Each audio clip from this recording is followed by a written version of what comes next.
Welcome to study 92। आप सभी का स्वागत है हमारे यूट्यूब सेशन स्टडी 92 में। तो आज का हमारा टॉपिक है आपदा प्रबंधन। तो इससे रिलेटेड बोर्ड एग्जाम के लिए जितने भी इंपॉर्टेंट क्वेश्चन है वो मैं बताने वाली हूँ। ये सारे के सारे क्वेश्चन बहुत ही ज़्यादा इंपॉर्टेंट है। तो आज का हमारा फर्स्ट नंबर लेसन का नाम है आपदा प्रबंधन से रिलेटेड फर्स्ट नंबर लेसन है प्राकृतिक आपदा एवं परिचय। आज का फर्स्ट नंबर लेसन है प्राकृतिक आपदा एवं परिचय। तो इससे रिलेटेड जितने भी मोस्ट इंपॉर्टेंट क्वेश्चन है वो आज हम कंसेप्ट क्लियर करेंगे। तो ऑप्शन नंबर ए है हमारा, इनमें से कौन प्राकृतिक आपदा नहीं है। क्वेश्चन है कि इनमें से कौन प्राकृतिक आपदा नहीं है। तो ऑप्शन नंबर ए है सुनामी, बी है बाढ़, सी है आतंकवाद एंड डी है भूकंप।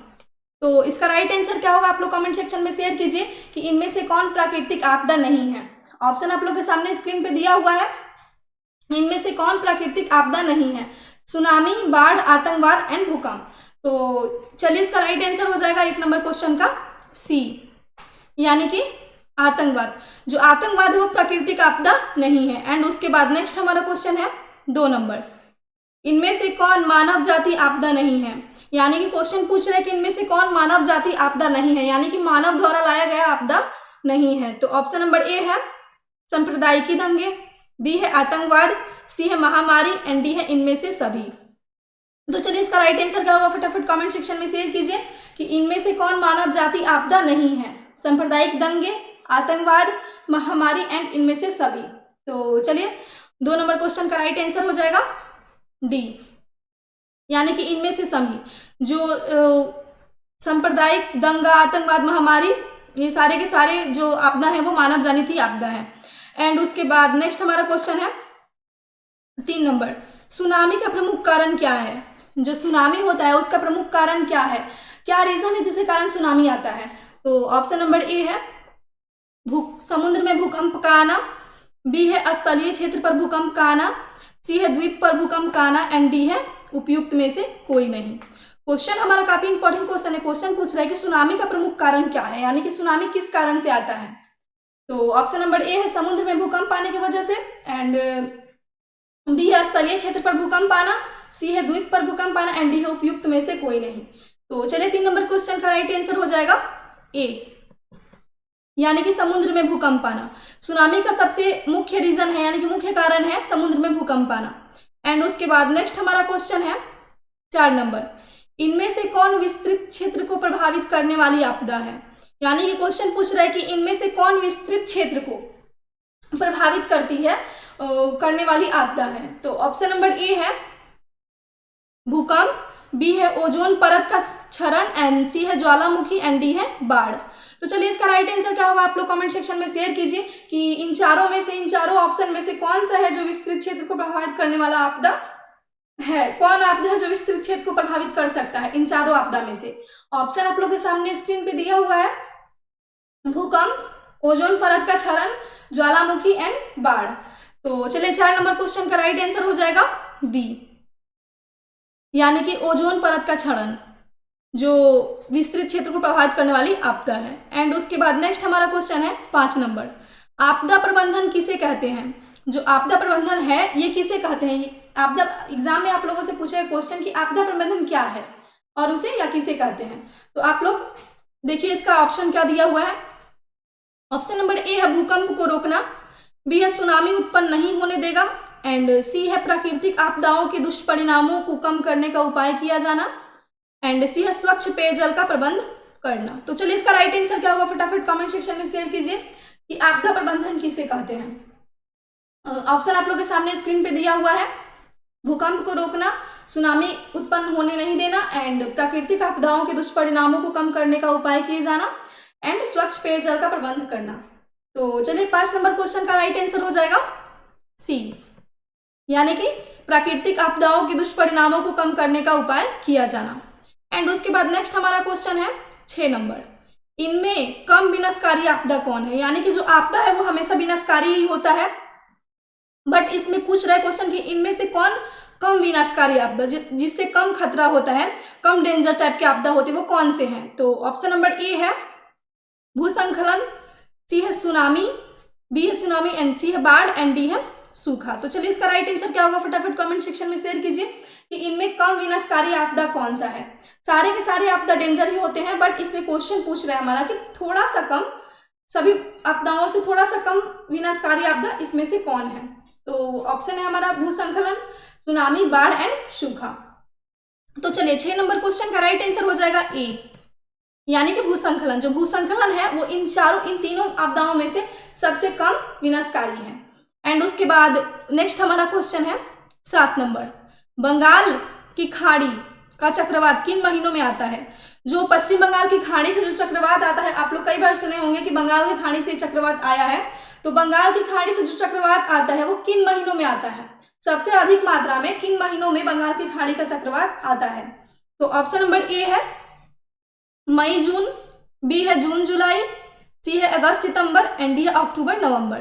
तो चलिए इसका राइट आंसर क्या होगा फटाफट कमेंट सेक्शन में शेयर कीजिए कि बंगाल की खाड़ी का चक्रवात जो है वो किन महीनों में सबसे अधिक मात्रा में आता है। आए दिन आप लोग न्यूज में इसको देखते होंगे कि बंगाल की खाड़ी से तूफान आया है, या फिर बोर्ड एग्जाम में कई बार इस क्वेश्चन को रिपीट कर चुके होंगे, तो शॉर्ट क्वेश्चन में या फिर लॉन्ग क्वेश्चन में।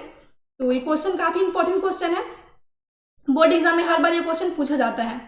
तो चलिए 7 नंबर क्वेश्चन का राइट आंसर हो जाएगा डी, यानी कि अक्टूबर नवंबर। जो बंगाल की खाड़ी से चक्रवात आता है वो अक्टूबर नवंबर महीनों में अधिक आता है, अधिक मात्रा में आता है। एंड उसके बाद नेक्स्ट हमारा क्वेश्चन है 8 नंबर, बाढ़ का प्रबंध में किस बात का सबसे अधिक ध्यान देना चाहिए। यानी कि बाढ़ का प्रबंध का मतलब आप लोग समझ रहे हैं कि बाढ़ का प्रबंध का मतलब होता है कि जो बाढ़ आता है उसको प्रबंध, यानी कि उससे देख रेख, उससे बचा कैसे जा सकता है, उसका प्रबंधन कैसे किया जा रहा हो, उसी को बाढ़ का प्रबंध कहते हैं। उससे हम लोग सुरक्षित कैसे रह सकते हैं। तो क्वेश्चन हमारा है कि बाढ़ का प्रबंध में किस बात का सबसे अधिक ध्यान देना चाहिए। तो ऑप्शन नंबर ए है नदी के जल को दूषित होने से बचाना, बी है नदी के दोनों ओर तटबंधों का निर्माण होना, सी है नदी पर मजबूत पुल बनाना एंड डी है नदी के दोनों ओर घनी बस्तियां बनाना। तो चलिए इसका राइट आंसर क्या होगा कमेंट सेक्शन में शेयर कीजिए कि बाढ़ का प्रबंध में किस बात का सबसे अधिक ध्यान देना चाहिए। ऑप्शन आप लोग के सामने स्क्रीन पे दिया हुआ है। नदी के जल को दूषित होने से बचाना, यानी कि नदी का जल, आजकल आप लोग जान रहे हैं कि जो वाटर पॉल्यूशन है वो सबसे अधिक मात्रा में बढ़ रहा है, तो वाटर पॉल्यूशन, नदी के जल को, नदी तालाब के जल को दूषित होने से हमें बचाना होगा। एंड उसके बाद नेक्स्ट है हमारा नदी के दोनों ओर तटबंधों का निर्माण करना होगा, जो तट बांध होते हैं, डेम बनाना होगा हर नदी के तट पे। एंड उसके बाद नेक्स्ट है नदी पर मजबूत पुल बनाना, जो नदी है उस पर मजबूत पुल बनाना होगा। एंड उसके बाद नेक्स्ट हमारा ऑप्शन है नदी के दोनों ओर घनी बस्तियां बनाना। तो इन चारों में से राइट आंसर क्या होगा आप लोग कमेंट सेक्शन में शेयर कीजिए। तो चलिए 8 नंबर क्वेश्चन का राइट आंसर हो जाएगा बी, यानी कि नदी के दोनों ओर तटबंधों का निर्माण करना। एंड उसके बाद नेक्स्ट हमारा क्वेश्चन है 9 नंबर, इनमें से कौन भारत का सूखा क्षेत्र माना जाता है। यानी कि क्वेश्चन हमारा पूछ रहा है कि इनमें से कौन, नीचे ऑप्शन दिया हुआ है, अभी हम लोगों ने ऑप्शन को नहीं पढ़ा है तो ऑप्शन को पढ़ते हैं। ऑप्शन नंबर ए है पूर्वी राजस्थान, बी है पूरा मध्य प्रदेश एंड सी है कर्नाटक का पठारी क्षेत्र एंड डी है इनमें से सभी। तो चलिए इसका राइट आंसर क्या होगा आप लोग कमेंट सेक्शन में शेयर कीजिए। क्वेश्चन को फिर से रिपीट करते हैं कि इनमें से कौन भारत का सूखा क्षेत्र माना जाता है। ऑप्शन आप लोग के सामने स्क्रीन पे दिया हुआ है, इन चारों ऑप्शन को पढ़िए एंड बताइए कि इसमें से कौन सा क्षेत्र है जो भारत का सूखा क्षेत्र माना जाता है। ऑप्शन नंबर ए है पूर्वी राजस्थान, बी है पूरा मध्य प्रदेश, सी है कर्नाटक का पठारी क्षेत्र एंड डी है इनमें से सभी। तो चलिए 9 नंबर क्वेश्चन का राइट आंसर हो जाएगा डी, यानी कि इनमें से सभी। जो भारत का सूखा क्षेत्र माना जाता है वो इनमें से सभी जगहों को माना जाता है, यानी कि पूर्वी राजस्थान को भी सूखा क्षेत्र माना जाता है, पूरा मध्य प्रदेश एंड कर्नाटक का पठारी क्षेत्र, ये तीनों के तीनों ही सूखा क्षेत्र के रूप में भारत में माना जाता है। एंड उसके बाद नेक्स्ट हमारा क्वेश्चन है 10 नंबर, इनमें से कौन क्षेत्र भूस्खलन से अधिक प्रभावी होता है। क्वेश्चन हमारा है कि इनमें से कौन सा क्षेत्र भूस्खलन से सबसे अधिक मात्रा में प्रभावित होता है, यानी कि उस पर उसका प्रभाव अधिक मात्रा में पड़ा है। तो ऑप्शन नंबर ए है कश्मीर और उत्तराखंड, बी है उड़ीसा और आंध्र प्रदेश, सी है झारखंड एंड डी है मध्य प्रदेश। तो चलिए इसका राइट आंसर क्या होगा आप लोग कमेंट सेक्शन में शेयर कीजिए कि इनमें से कौन क्षेत्र भूस्खलन से अधिक प्रभावित होता है, उस पर अधिक प्रभाव पड़ता है। ऑप्शन आप लोग के सामने स्क्रीन पे दिया हुआ है। तो चलिए 10 नंबर क्वेश्चन का राइट आंसर हो जाएगा ए, यानी कि कश्मीर और उत्तराखंड। जो कश्मीर और उत्तराखंड राज्य है वो भूस्खलन से अधिक प्रभावित होता है, उस पर अधिक प्रभाव पड़ता है भूस्खलन का। एंड उसके बाद नेक्स्ट हमारा क्वेश्चन है नेक्स्ट हमारा क्वेश्चन है चैप्टर 2 आपदा प्रबंधन, जो हम लोग पढ़ रहे हैं आपदा प्रबंधन के बारे में, तो उसका चैप्टर 2 है ये। हम लोगों ने इससे पहले 10 क्वेश्चन चैप्टर 1 में पढ़ा था एंड उसके बाद ये हमारा चैप्टर 2 है। चैप्टर 2 का नाम है प्राकृतिक आपदा एवं प्रबंधन, बाढ़ और सुखाड़। यानी कि इस चैप्टर में हम लोग पढ़ेंगे बाढ़ और सुखाड़ से रिलेटेड सारे के सारे इंपॉर्टेंट क्वेश्चन, जो कि बोर्ड एग्जाम में हर बार रिलेटेड हो, बोर्ड एग्जाम में हर बार आते हैं। प्राकृतिक आपदा एवं प्रबंधन से रिलेटेड बाढ़ और सुखाड़ के बारे में सारे के सारे इंपॉर्टेंट क्वेश्चन को कैरी करेंगे आज हम लोग। तो इससे पहले वाले लेसन में हम लोग एक लेसन में पढ़े थे प्राकृतिक आपदा और एक परिचय, और ये हमारा सेकंड लेसन है, यानी कि 2 लेसन प्राकृतिक आपदा एवं प्रबंधन और बाढ़ और सुखाड़।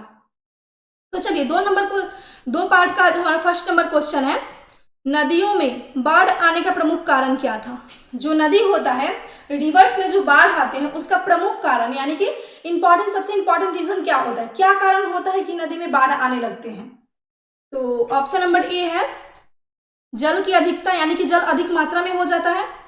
एंड बी है नदी की तली में अवसाद का जमाव, यानी कि कचरा पदार्थ, अवसाद पदार्थ नदी का जो तल है उसमें बैठ जाते हैं तल में। एंड उसके बाद नेक्स्ट है हमारा ऑप्शन सी वर्षा का अधिकता, अधिक बारिश के कारण भी ऐसा होता है। एंड डी है उपयुक्त में से कोई नहीं। तो चलिए इसका असली रीजन क्या है, इंपॉर्टेंट रीजन क्या है कि नदियों में बाढ़ आते हैं, इसका प्रमुख कारण आप लोग शेयर कीजिए कमेंट बॉक्स में कि इसका राइट आंसर क्या होगा। ये क्वेश्चन काफी इंपॉर्टेंट क्वेश्चन है, बाढ़ और सुखाड़ से रिलेटेड प्राकृतिक आपदा एवं प्रबंधन, यानी कि प्राकृतिक आपदा से कैसे बचा जा सकता है, उसका प्रबंध कैसे किया जा सकता है। तो चलिए 1 नंबर क्वेश्चन का लेसन 2 का 1 नंबर क्वेश्चन का राइट आंसर हो जाएगा बी, यानी कि जल की अधिकता। नदियों में जब बाढ़ आता है उसका प्रमुख रीजन होता है, प्रमुख कारण होता है जल की अधिकता, अधिक मात्रा में जल हो जाता है, इसके कारण से नदी में बाढ़ आने की संभावना बढ़ जाती है। एंड उसके बाद नेक्स्ट हमारा क्वेश्चन है 2 नंबर, बिहार का कौन सा क्षेत्र बाढ़ग्रस्त क्षेत्र है। यानी कि क्वेश्चन पूछ रहा है कि हमारा जो बिहार राज्य है उसका कौन सा क्षेत्र है जो बाढ़ग्रस्त है, वो वहां पे हमेशा बाढ़ से बहुत अधिक मात्रा में क्षति होती है, कौन सा ऐसा क्षेत्र है। तो ऑप्शन नंबर ए है पूर्वी बिहार, बी है दक्षिणी, सी है पश्चिमी बिहार एंड डी है उत्तरी बिहार। तो चलिए आप लोग फटाफट कमेंट सेक्शन में शेयर कीजिए कि बिहार का कौन सा ऐसा पार्ट है, कौन सा ऐसा क्षेत्र है जो बाढ़ से ग्रस्त रहता है, हमेशा वो बाढ़ से परेशान रहते हैं, वहां के लोग हमेशा बाढ़ से ग्रस्त रहते हैं। तो ऑप्शन आप लोग के सामने स्क्रीन पे दिख रहा है, पूर्वी बिहार, दक्षिणी बिहार, पश्चिमी बिहार एंड उत्तरी बिहार। तो चलिए इसका 2 नंबर यानी कि 2 नंबर क्वेश्चन का राइट आंसर हो जाएगा डी, यानी कि उत्तरी बिहार। जो हमारे बिहार का उत्तरी बिहार है, बिहार का जो उत्तरी क्षेत्र है उस क्षेत्र में हमेशा बाढ़ आते ही रहते हैं, वो क्षेत्र बाढ़ग्रस्त क्षेत्र है। एंड उसके बाद नेक्स्ट हमारा क्वेश्चन है 3 नंबर, निम्नलिखित में से किस नदी को बिहार का शोक नदी कहा जाता है। क्वेश्चन हर बार बोर्ड एग्जाम में पूछा जाता है, और ये बोर्ड एग्जाम में ही नहीं, इससे पहले भी आप लोगों ने पढ़ा होगा इस क्वेश्चन को, एंड आगे भी आप लोगों को पढ़ने को मिलेगा कि बिहार का शोक नदी किस नदी को कहा जाता है। ये जीके से रिलेटेड क्वेश्चन है कि निम्नलिखित में से बिहार का शोक नदी किस नदी को कहा जाता है। आई होप आप लोगों में से बहुत सारे बच्चों को इसका राइट आंसर पता होगा, तो कमेंट सेक्शन में शेयर कीजिए। तो ऑप्शन नंबर ए है हमारा गंगा, बी है गंडक, सी है कोसी एंड डी है पुनपुन। तो इसका राइट आंसर क्या होगा आप लोग कमेंट सेक्शन में शेयर कीजिए कि निम्नलिखित में से किस नदी को बिहार का शोक नदी कहा जाता है, बिहार का शोक नदी माना जाता है। तो आई होप आप लोग इसका राइट आंसर कमेंट सेक्शन में दे चुके होंगे। तो चलिए 3 नंबर क्वेश्चन का राइट आंसर हो जाएगा सी, यानी कि कोसी। बिहार का जो शोक नदी वो कोसी नदी को माना जाता है। एंड उसके बाद नेक्स्ट हमारा क्वेश्चन है 4 नंबर, बाढ़ क्या है। यानी कि बाढ़ हम लोग बोलते हैं कि बाढ़ आया है, बाढ़ है, तो ये बाढ़ होता क्या है।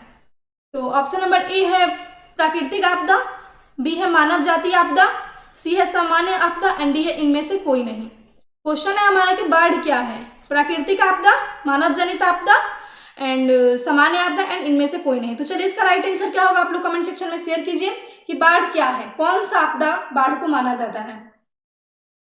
तो चलिए 4 नंबर क्वेश्चन का राइट आंसर हो जाएगा ए, यानी कि प्राकृतिक आपदा। आई होप आप लोगों को इसका राइट आंसर पता होगा कि जो बाढ़ है, बाढ़, सुनामी, ये सारे के सारे प्राकृतिक आपदा के अंतर्गत आते हैं।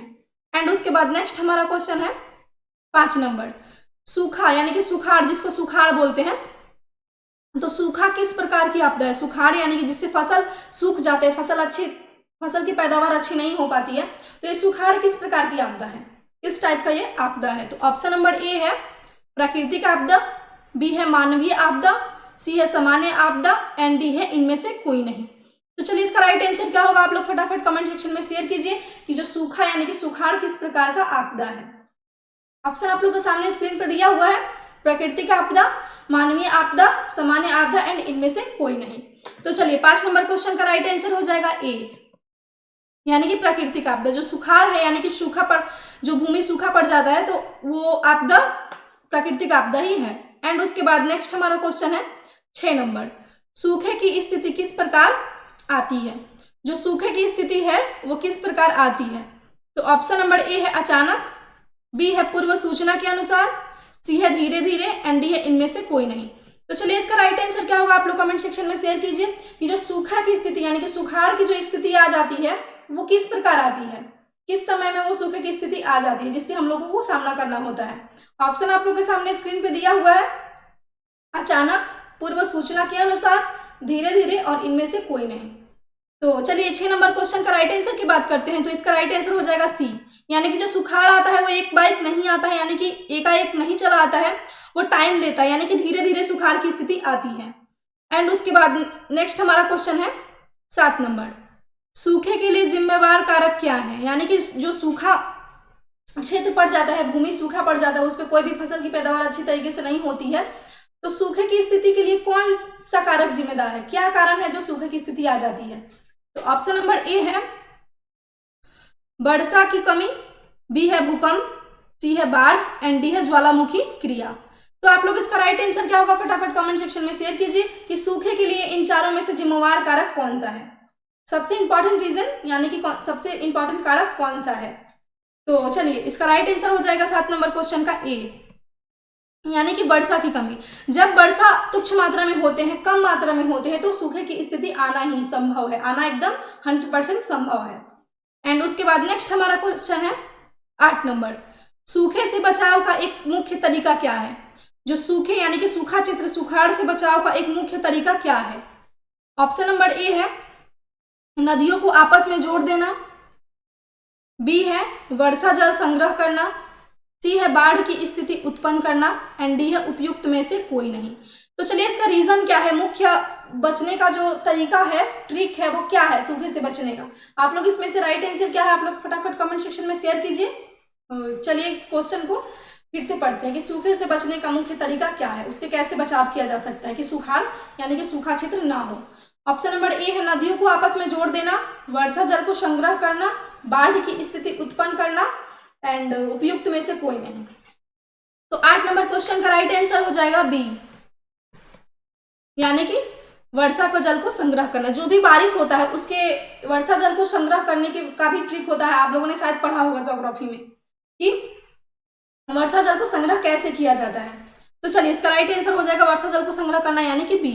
एंड उसके बाद नेक्स्ट हमारा क्वेश्चन है 9 नंबर, कुसाहा तटबंध किस नदी पर है। क्वेश्चन हमारा है कि कुसाहा तटबंध जो है वो किस नदी पर है। तो ऑप्शन नंबर ए है गंडक, बी है कोसी, सी है दामोदर एंड डी है गंगा। तो चलिए इसका राइट आंसर क्या होगा फटाफट आप लोग कमेंट सेक्शन में शेयर कीजिए कि कुसाहा तटबंध जो है वो किस नदी पर है। तो चलिए 9 नंबर क्वेश्चन का राइट आंसर हो जाएगा बी, यानी कि कोसी। कुसाहा तटबंध जो है वो कोसी नदी पर स्थित है। एंड उसके बाद नेक्स्ट हमारा क्वेश्चन है 10 नंबर, बिहार की बड़ी त्रासदी में से एक है।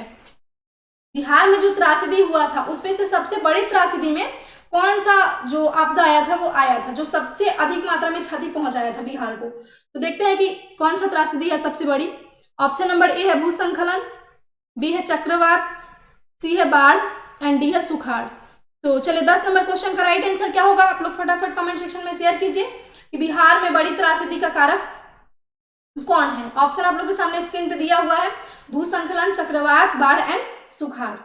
तो चलिए 10 नंबर क्वेश्चन का राइट आंसर हो जाएगा सी, यानी कि बाढ़। बिहार में सबसे बड़ी त्रासदी में बाढ़ हुआ था।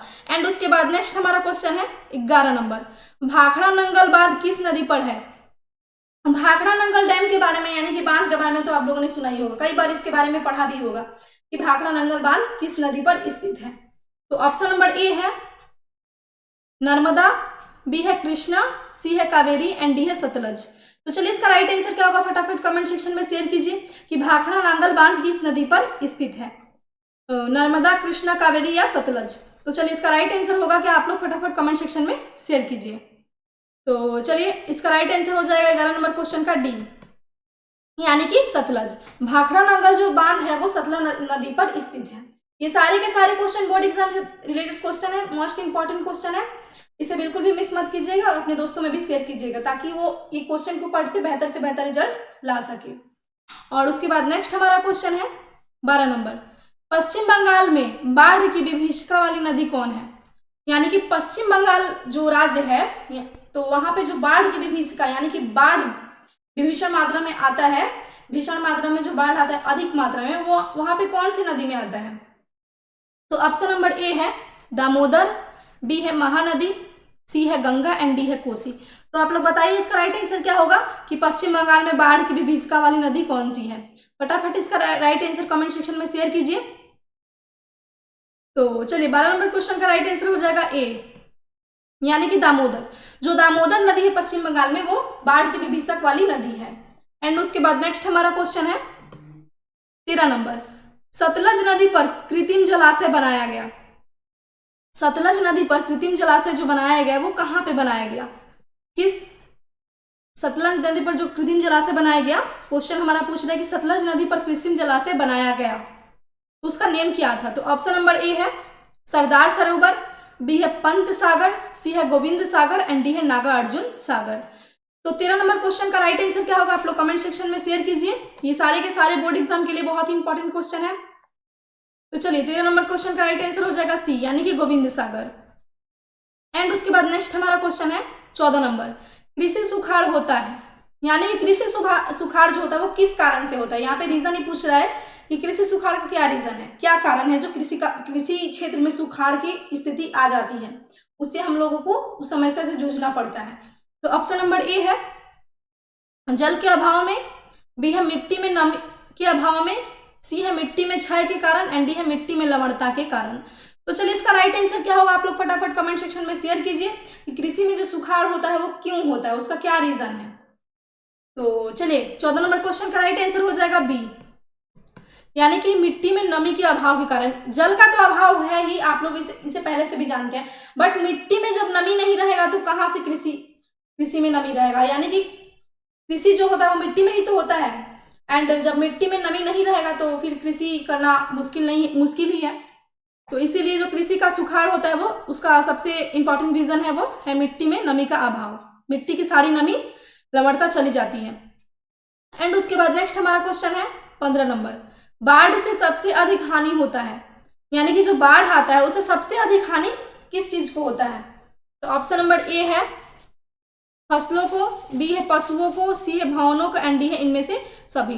तो चलिए इसका राइट आंसर क्या होगा आप लोग कमेंट सेक्शन में शेयर कीजिए कि बाढ़ से सबसे अधिक हानि किस चीज को होता है, फसलों को, पशुओं को, भवनों को एंड इनमें से सभी। तो इस 15 नंबर क्वेश्चन का राइट आंसर हो जाएगा डी, यानी कि इनमें से सभी। यानी कि जब बाढ़ आता है तो फसल के लिए भी वो हानिकारक होता है, पशु के लिए भी, भवन के लिए भी। भवन यानी कि इमारत जो होते हैं, हमारा घर हो गया, भवन किसी भी चीज का, स्कूल इत्यादि, आप लोगों को तो भवन के बारे में पता ही होगा। एंड इनमें से सभी, तो इसका राइट आंसर हो जाएगा बाढ़ से सबसे अधिक हानि इनमें से सभी को होता है। एंड उसके बाद नेक्स्ट हमारा क्वेश्चन है 16 नंबर, निम्नलिखित में से किस क्षेत्र में जाड़े के दिनों में बाढ़ से ग्रस्त होने की आशंका रहती है। यानी कि क्वेश्चन हमारा पूछ रहा है कि निम्नलिखित में से किस क्षेत्र को, यानी कि कौन सा राज्य है जो जाड़े के दिन में बाढ़ से ग्रस्त होता है, यानी कि उसकी आशंका रहती है कि जाड़े के मौसम यानी कि ठंड के मौसम में वहां पे बाढ़ आने की आशंका है। तो ऑप्शन नंबर ए है हमारा केरल, बी है तमिलनाडु, सी है बिहार एंड डी है असम। तो चलिए इसका राइट आंसर क्या होगा आप लोग कमेंट सेक्शन में शेयर कीजिए। 16 नंबर क्वेश्चन का केरल, तमिलनाडु, बिहार और असम, इन चारों में से इसका राइट आंसर क्या होगा फटाफट कमेंट सेक्शन में शेयर कीजिए। तो चलिए 16 नंबर क्वेश्चन का राइट आंसर हो जाएगा बी, यानी कि तमिलनाडु। ठंड के मौसम में तमिलनाडु में बाढ़ से ग्रस्त होने की आशंका 100% बनी रहती है।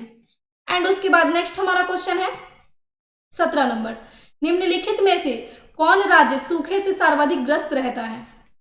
कौन सा ऐसा राज्य है जो सूखे से सर्वाधिक ग्रसित रहता है, यानी कि वहां पे सूखा परमानेंटली तरीके से रहता है, वहां का जो धरती है, जमीन है, वो हमेशा सूखे से जूझता रहता है। तो कौन सा ऐसा राज्य है?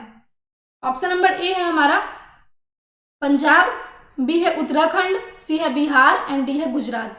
तो चलिए इसका राइट आंसर क्या होगा आप लोग कमेंट सेक्शन में शेयर कीजिए कि निम्नलिखित में से कौन राज्य सूखे से सर्वाधिक ग्रस्त रहता है।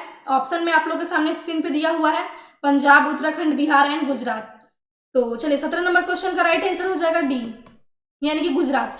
जो गुजरात क्षेत्र है वो सर्वाधिक सूखे से ग्रसित रहता है, यानी कि वहां पे सूखा जमीन अत्यधिक मात्रा में पाया जाता है, वहां पे सूखे से हमेशा किसान परेशान रहते हैं। एंड उसके बाद नेक्स्ट हमारा क्वेश्चन है 18 नंबर, साड़ी का प्रमुख कारण क्या है, यानी कि साड़ी का प्रमुख कारण क्या है।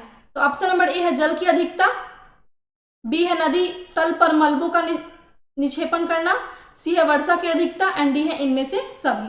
तो चलिए 18 नंबर क्वेश्चन का राइट आंसर हो जाएगा डी, यानी कि इनमें से सभी। एंड उसके बाद नेक्स्ट हमारा क्वेश्चन है 19 नंबर, बिहार के कितने जिलों में आपात कार्रवाई केंद्र स्थापित करने की योजना है, यानी कि बिहार के कितने जिलों में आपात, यानी कि कभी भी, आपातकालीन का मतलब होता है कि कभी भी किसी दुर्घटना या फिर दुर्घटना हो जाता है उसकी या फिर होने की आशंका रहती है, तो उस स्थिति के लिए एक आपातकालीन केंद्र होता है। तो बिहार में आपात कार्रवाई केंद्र स्थापित करने की योजना है कितने जिलों में? तो ऑप्शन नंबर ए है 38, बी है 30, सी है 15 एंड डी है 7। तो चलिए इसका राइट आंसर क्या होगा फटाफट कमेंट सेक्शन में शेयर कीजिए 19 नंबर क्वेश्चन का। तो चलिए इसका राइट आंसर हो जाएगा ए, यानी कि 38। एंड उसके बाद नेक्स्ट हमारा क्वेश्चन है 20 नंबर, आपदा प्रबंधन का प्रमुख घटक कौन है? आपदा प्रबंधन जो है उसका प्रमुख घटक कौन सा है, यानी कि कौन सा प्रशासन है जो आपदा का प्रबंध करता है, यानी कि आपदा से रिलेटेड जितने भी नुकसान होते हैं उसके लिए वो प्रबंध करता है। तो ऑप्शन नंबर ए है स्थानीय प्रशासन, बी है स्वयं सेवी संगठन, सी है गांव मोहल्ले के लोग एंड डी है इनमें से सभी। तो चलिए 20 नंबर क्वेश्चन का राइट आंसर क्या होगा आप लोग कमेंट सेक्शन में शेयर कीजिए कि आपदा प्रबंधन का प्रमुख घटक कौन सा है। ऑप्शन आप लोग के सामने स्क्रीन पे दिया हुआ है, स्थानीय प्रशासन, स्वयं सेवी संगठन, गांव मोहल्ले एंड गांव के लोग एंड इनमें से सभी। तो चलिए 20 नंबर क्वेश्चन का राइट आंसर की बात करते हैं। तो इसका राइट आंसर हो जाएगा डी, यानी कि इनमें से सभी। जो आपदा प्रबंधन के मुख्य घटक हैं वो स्थानीय प्रशासन भी है, स्वयं सेवी संगठन भी है, गांव मोहल्ला के लोग भी हैं और इनमें से सभी। तो इसका राइट आंसर हो जाएगा इनमें से सभी। एंड उसके बाद नेक्स्ट हमारा क्वेश्चन है 21 नंबर, आपदा के समय कौन सी समस्या संचार में बाधक होती है?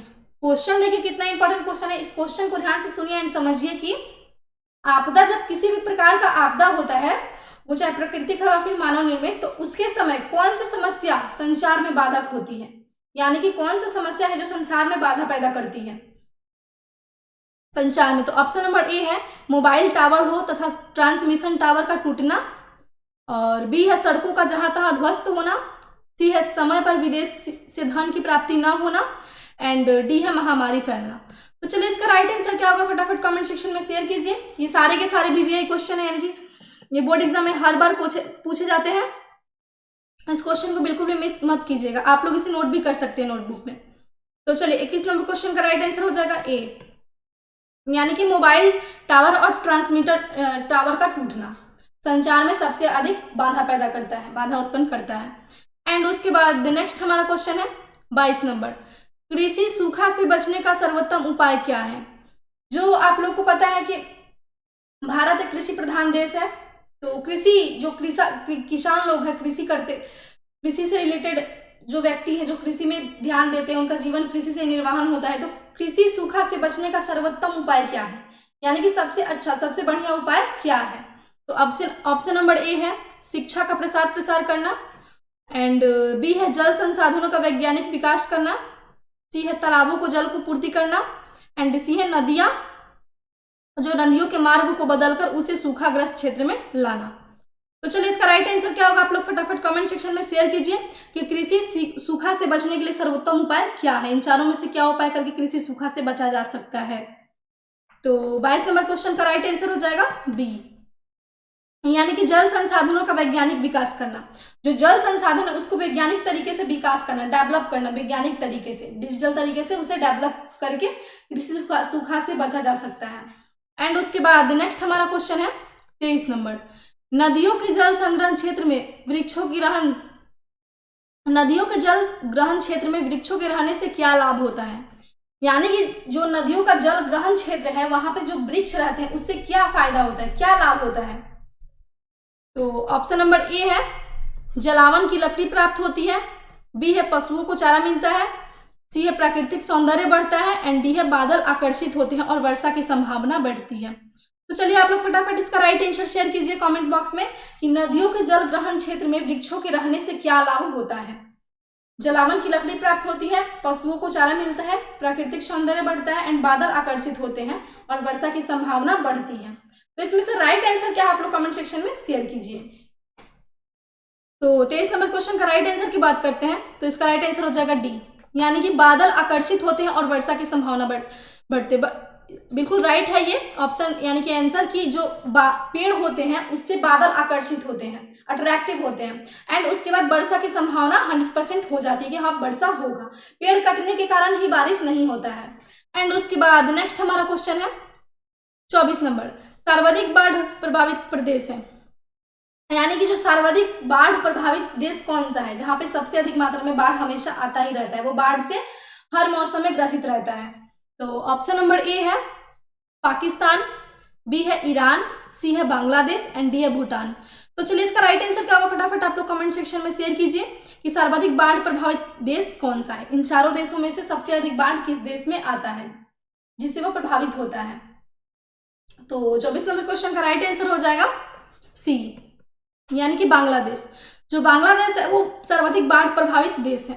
एंड उसके बाद नेक्स्ट हमारा क्वेश्चन है 25 नंबर, सुनामी किस भाषा का शब्द है।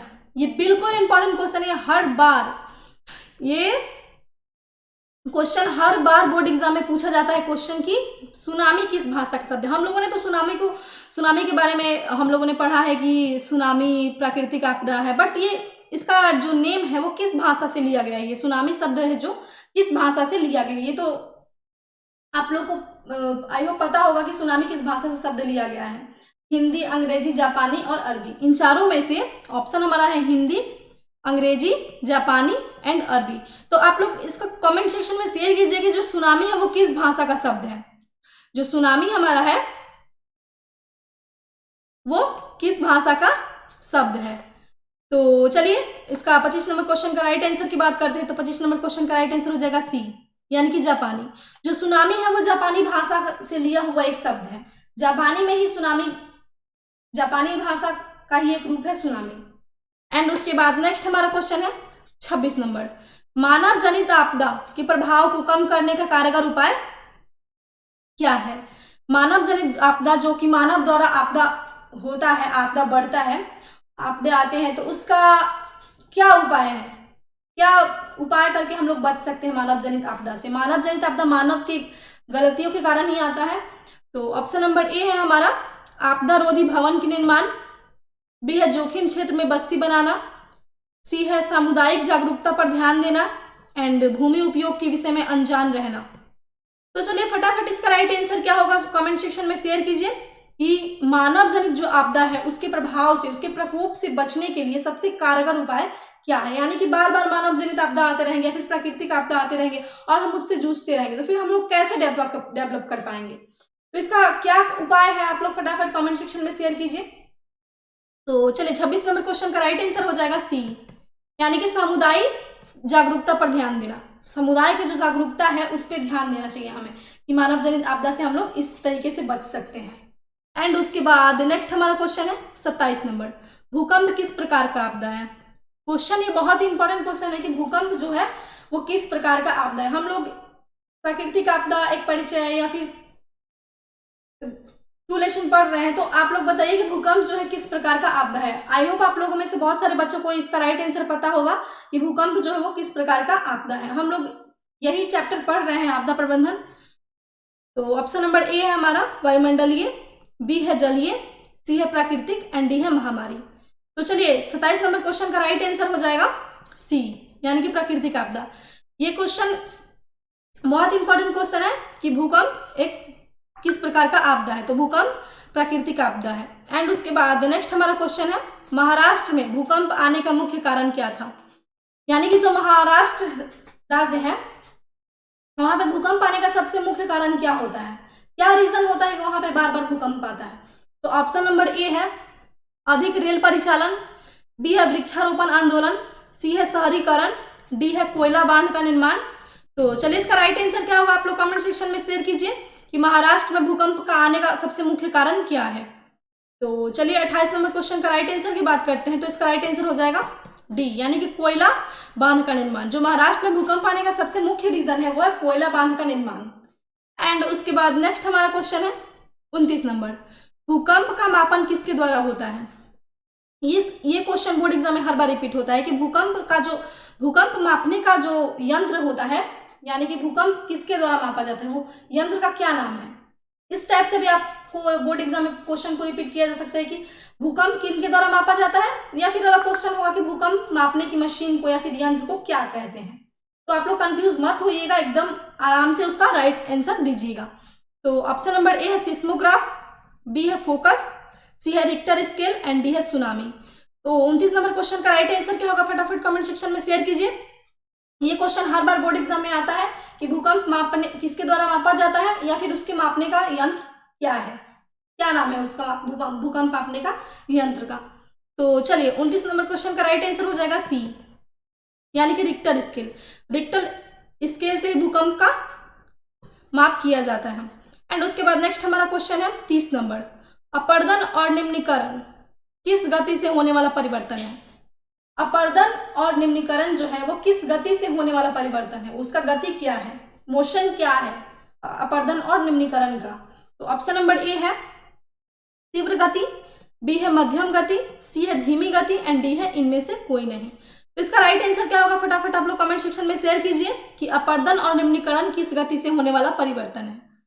तो 30 नंबर क्वेश्चन का राइट आंसर की बात करते हैं तो इसका राइट आंसर हो जाएगा सी, यानी कि धीमी गति।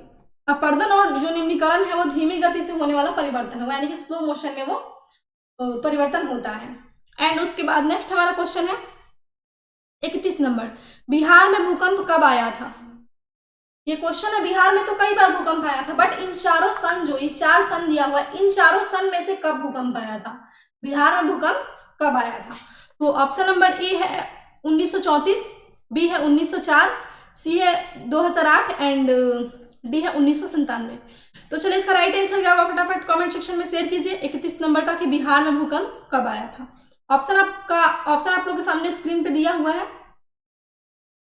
तो चलिए 31 नंबर क्वेश्चन का राइट आंसर हो जाएगा ए, यानी कि 1934। बिहार में भूकंप 1934 में आया था। एंड उसके बाद नेक्स्ट हमारा क्वेश्चन है 32 नंबर, भोपाल गैस त्रासदी किस प्रकार की आपदा थी? भोपाल राज्य में बहुत ही भयानक रूप से गैस का रिसाव हुआ था, जिससे कई व्यक्तियों की मौत हुई थी, बहुत ही क्षति हुआ था भोपाल में। तो भोपाल गैस त्रासदी किस प्रकार की आपदा थी? यहाँ पे क्वेश्चन पूछ रहा है कि जो भोपाल गैस त्रासदी थी वो किस प्रकार की आपदा थी, उस आपदा को किस प्रकार में माना जाता है? तो ऑप्शन नंबर ए है प्राकृतिक, बी है मानव जनित, सी है वायुमंडलीय एंड डी है इनमें से कोई नहीं।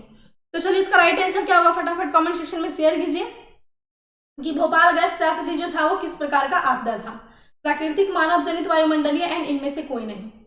तो चलिए 32 नंबर क्वेश्चन का राइट आंसर हो जाएगा बी, यानी कि जो भोपाल में गैस त्रासदी हुआ था वो मानव जनित आपदा था, वो मानव की गलतियों के कारण ही भोपाल में गैस का रिसाव हुआ था, जिससे बहुत ही क्षति हुआ था।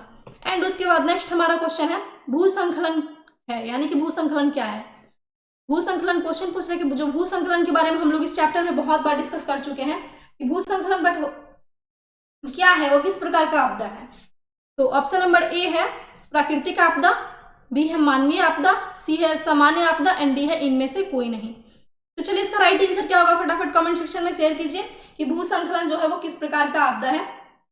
ऑप्शन आप लोगों के सामने स्क्रीन पे दिया हुआ है, प्राकृतिक आपदा, मानवीय आपदा, सामान्य आपदा एंड इनमें से कोई नहीं। तो चलिए 33 नंबर क्वेश्चन का राइट आंसर की बात करते हैं तो इसका राइट आंसर हो जाएगा ए, यानी कि प्राकृतिक आपदा। जो भूसंकलन होता है वो प्राकृतिक आपदा का ही एक रूप है। एंड उसके बाद नेक्स्ट एंड लास्ट हमारा आज का क्वेश्चन है 34 नंबर, निम्नलिखित में से कौन मानव जनित आपदा नहीं है? क्वेश्चन हमारा पूछ रहा है कि निम्नलिखित में से कौन मानव जनित आपदा नहीं, यानी कि मानव द्वारा लाया गया आपदा नहीं है, उसके द्वारा उत्पन्न किया गया आपदा नहीं है। तो ऑप्शन नंबर ए है आतंकवाद, बी है रेल दुर्घटना, सी है सुनामी एंड डी है सांप्रदायिक दंगा। तो इसका राइट आंसर क्या होगा, फटाफट कमेंट सेक्शन में शेयर कीजिए कि निम्नलिखित में से कौन मानव जनित आपदा नहीं है। तो आई होप इसका राइट आंसर आप लोग बता चुके होंगे, कमेंट सेक्शन में दे चुके होंगे। तो इसका राइट आंसर हो जाएगा सी, यानी कि सुनामी। आतंकवाद मानव द्वारा ही फैलाया गया आपदा है, रेल दुर्घटना मानव द्वारा ही है, एंड सांप्रदायिक जो दंगा होता है, समूह में दंगा किया जाता है, वो भी मानव द्वारा ही मचाया गया आपदा है। तो इसका राइट आंसर हो जाएगा सुनामी। तो आज का ये हमारा कुछ क्वेश्चन था, मोस्ट इंपॉर्टेंट क्वेश्चन, जो कि बोर्ड एग्जाम के लिए बहुत ही ज़्यादा इंपॉर्टेंट था। तो चलिए आज के लिए इतना ही, मिलते हैं नेक्स्ट वीडियो में, तब तक के लिए बाय बाय।